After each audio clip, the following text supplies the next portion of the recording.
Donc on fait un petit tour, un micro-trottoir lors de cette manifestation du 1er mai.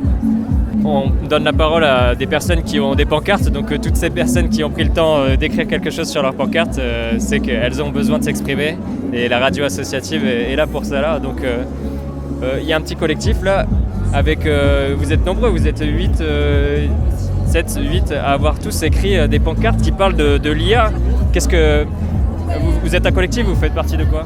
Alors, je m'appelle Clémence Peyraud, je suis la directrice de l'association Pause IA, une association nationale qui alerte sur les dangers liés à l'intelligence artificielle.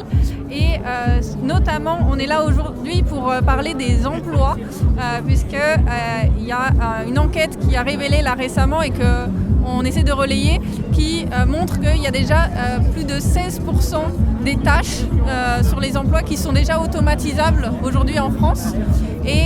Et ça pourrait monter jusqu'à plus de 25% dans des métiers plus impactés, donc les métiers créatifs, mais aussi le droit, tout ce qui est technologie.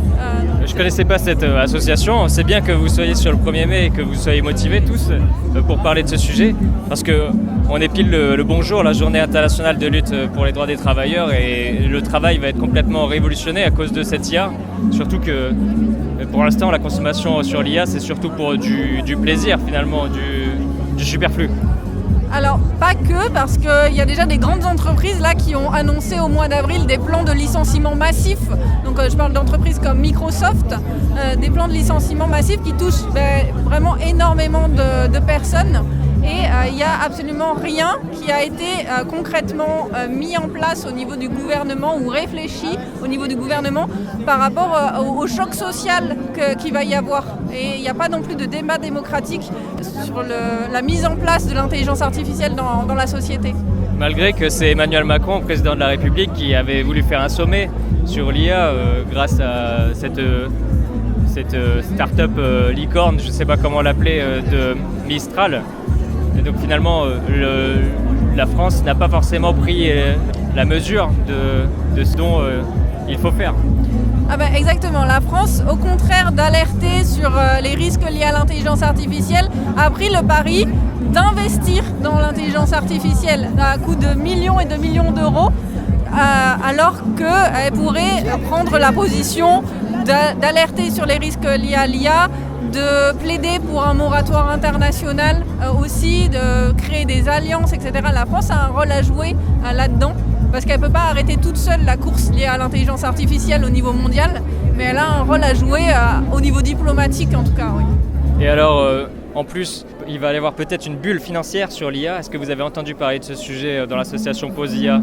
Il y a une sorte de circuit interne de financement entre OpenAI, un fabricant de puces, et est-ce que vous avez entendu parler de ce...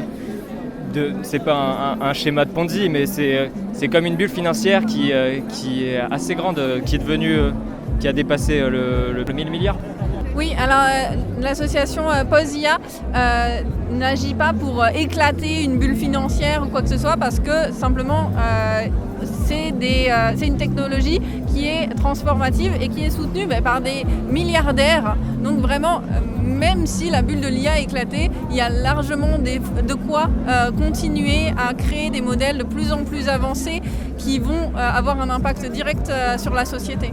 Et aussi sur la sécurité, parce que cette IA est aussi utilisée en tant que reconnaissance faciale et ce qu'on peut appeler le 1984, le Big Brother, le contrôle total et un capitalisme qui se transforme en totalitarisme, comme dirait Frédéric Lordon là, sur un média Lucide par exemple, que je recommande.